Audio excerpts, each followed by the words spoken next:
بسم اللہ الرحمن الرحیم۔ اللہم صلی علی محمد وعلی آل محمد کما صلیت علی ابراہیم وعلی آل ابراہیم انک حمید مجید۔ اللہم بارک علی محمد وعلی آل محمد کما بارکت علی ابراہیم وعلی آل ابراہیم انک حمید مجید۔ نصف سے زیادہ انسانی آبادی تین بڑے بڑے مذاہب کی پیروکار ہے: اسلام، عیسائیت اور یہودیت۔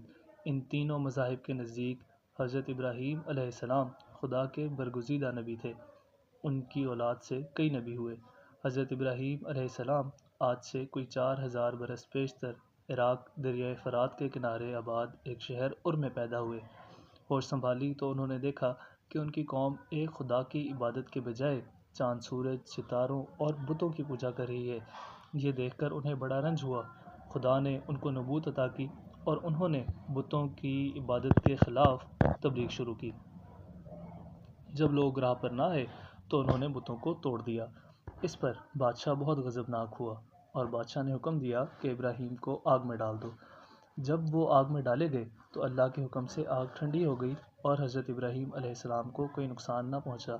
اس پر علامہ اقبال نے ایک بہت خوبصورت شعر کہا: آج بھی ہو جو ابراہیم کا ایمان پیدا، آگ کر سکتی ہے انداز گلستاں پیدا۔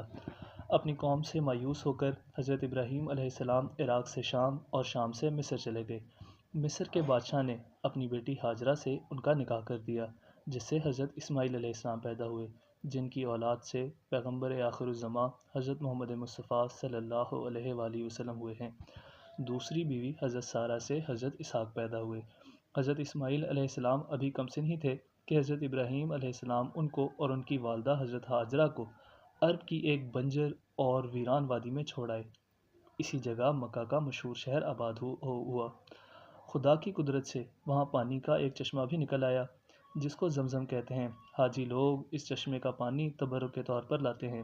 حضرت اسماعیل علیہ السلام ذرا بڑے ہوئے تو حضرت ابراہیم علیہ السلام نے خواب میں دیکھا کہ وہ اپنے بیٹے کو اللہ کی راہ میں قربان کر رہے ہیں۔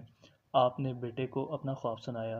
حضرت اسماعیل نے کہا: آپ شوق سے مجھے خدا کی راہ میں قربان کر دیجئے، انشاءاللہ آپ مجھے صابر پائیں گے۔ حضرت ابراہیم علیہ السلام نے اپنے بیٹے کے گلے پر چھری رکھ دی۔ اس وقت آواز آئی: اے ابراہیم، تم امتحان میں کامیاب ہوئے، اپنا ہاتھ روک لو۔ چنانچہ حضرت ابراہیم علیہ السلام نے اللہ کے اس فضل پر ایک مینڈھا ذبح کیا۔ اس پاک قربانی کی یاد میں مسلمان اب تک عید قربان کے موقع پر قربانیاں دیتے ہیں۔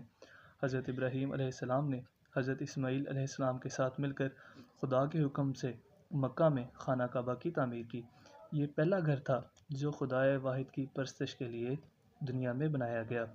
تمام دنیا کے مسلمان اسی خانہ کعبہ کی طرف رخ کر کے نماز ادا کرتے ہیں اور ہر سال لاکھوں مسلمان سنت ابراہیمی کی تقلید میں حج کرنے کے لیے مکہ معظمہ جاتے ہیں۔ حضرت ابراہیم علیہ السلام نے بہت بڑی عمر پائی۔ اسماعیل علیہ السلام اور اسحاق علیہ السلام ان کے فرزند تھے۔ یہ دونوں بھی نبی ہوئے۔ حضرت اسحاق علیہ السلام کے بیٹے یعقوب علیہ السلام تھے۔ ان کا دوسرا نام اسرائیل تھا، اسی وجہ سے ان کی اولاد بنی اسرائیل کہلائی۔ حضرت یوسف علیہ السلام، حضرت داؤد علیہ السلام، حضرت سلیمان علیہ السلام اور بے شمار دوسرے انبیاء حضرت ابراہیم علیہ السلام کی اولاد میں سے ہیں، اور اسی لیے انہیں ابو الانبیاء یعنی نبیوں کا باپ کہا جاتا ہے۔ حضرت ابراہیم علیہ السلام کا ایک لقب خلیل اللہ یعنی کہ اللہ کا دوست بھی ہے۔